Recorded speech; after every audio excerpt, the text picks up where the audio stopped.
This Shabbos, three powerful Kedushos converge into one sacred moment: Shabbos, Rosh Chodesh, and Chanukah. When holiness gathers in this way, it's not coincidental. Such convergence carries the power to awaken, uplift, and transform. Gemara in Shabbos 21b teaches in the name of Rav Zera that wicks and oils unfit for Shabbos candles may nevertheless be used for the Chanukah lights, whether Chanukah falls on a weekday or even on Shabbos itself. This halachic detail carries a profound spiritual message. Rabbi Yisachar Beresh of Volberg, may his merit protect us, explains that even Jews who are not yet illuminated by the light of Shabbos can still be reached and elevated by the light of Chanukah. The Chanukah flame has the unique ability to penetrate places where other lights cannot yet shine. There was once a man who came before the Yid HaKadosh with a kfittel, accusing another Jew of being an informer. The Yid HaKadosh replied that he cannot take action against this person, for he was one who illuminated the world by faithfully lighting the Chanukah candles. The Yid HaKadosh explained that at the very moment that he read the kfittel, the accused Jew was busy preparing the wicks of his Chanukah menorah. A single act of light outweighed accusation and darkness.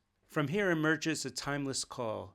Jews must light the Chanukah candles. Jews of every level, background, and spiritual station, even those who do not yet observe Shabbos or other mitzvahs, are urged to light the menorah and declare through the flame their bond to the Jewish people, their pride, their awareness of Jewish identity, the secret of our survival, and their faith in our future. Through lighting the candles, saying Al Hanisim, singing Ma'asur, eating latkes, playing dreidel, and giving Chanukah gelt, a Jew affirms, I belong. Reb Tzadok Cohen of Lublin, may his merit protect us, asks in his Pri Tzadik why the sages chose to record the story of Chanukah specifically in the chapter of Bamed Madlikin of Maseches Shabbos. After all, the miracle occurred in the Beis Hamikdash and centered on the menorah itself. Would it not have been more appropriate to place this account in Seder Kedoshim, perhaps in Maseches Menachos, where the laws of the menorah are discussed? Moreover, Maseches Baba Kama 62b discusses liability for damage caused by Chanukah lights. Why then is the narrative of Chanukah not found there? The answer touches the very heart of Jewish existence. The menorah in the Beis Hamikdash was not lit to provide physical illumination. The menorah testified to the entire world that the Shekhinah rests amongst Israel, that holiness chooses to dwell with the Jewish people. The Chanukah miracle reaffirmed this truth with unmistakable clarity. After the destruction of the Beis Hamikdash, that testimony did not vanish. Every Jewish home became a Migdash Ma'at, a miniature sanctuary. Every Friday night, when Shabbos candles are lit,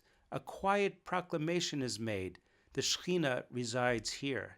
And when Chanukah arrives, the menorah is placed in the window, shining outward to the street, while Shabbos candles glow inward upon the table. Together they declare that Jewish holiness is both internal and public, intimate and courageous. The Pesikta says, since Chanukah has no Musaf prayer, must one say Al Hanisim in the Musaf of Rosh Chodesh Chanukah. Reb Tzadok HaKohen notes that the Pesikta does not ask an even more obvious question: why is Al Hanisim said in the Musaf of Shabbos? The reason is revealing. The bond between Chanukah and Shabbos is self-evident. The Pesikta therefore focuses on clarifying the relationship between Chanukah and Rosh Chodesh. The Greeks had decreed against the Jews observing three mitzvahs: Shabbos, Milah, and Rosh Chodesh. Shabbos and Milah are clearly osos, visible signs of Jewish uniqueness. But why did the Greeks seek to abolish Rosh Chodesh? Because Rosh Chodesh represents Jewish mastery over time.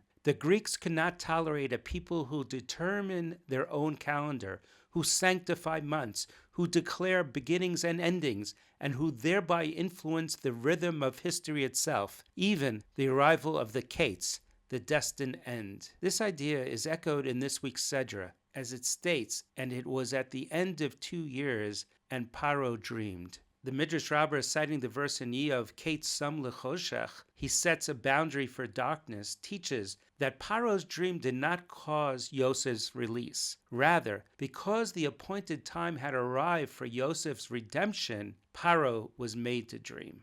Rav Yaakov Lisser Zatzal in his Nachlas Yaakov asks why the Torah emphasized the end of only 2 years when Yosef had already suffered 12 years of imprisonment. He explains that the first 10 years were a divine decree necessary to bring Yaakov and his family down to Egypt. The additional 2 years, however, were self-inflicted, caused by Yosef placing his trust in the Sar Hamashkim instead of fully in Hashem. When Yosef corrected this, the Mikeitz arrived. Here lies a piercing lesson. There is exile decreed from heaven, and there is exile prolonged by our own shortcomings. There is a Mikeitz that depends on us. Through tshuva, a Jew can bring the end closer, cutting short the darkness that he himself extended. When the brothers later sat with Yosef at the feast, the Torah says they drank and became drunk with him. Rashi, citing the Gemara in Shabbos 139a, explains that from the time Yosef separated from them, the brothers refrained from wine out of grief. Why then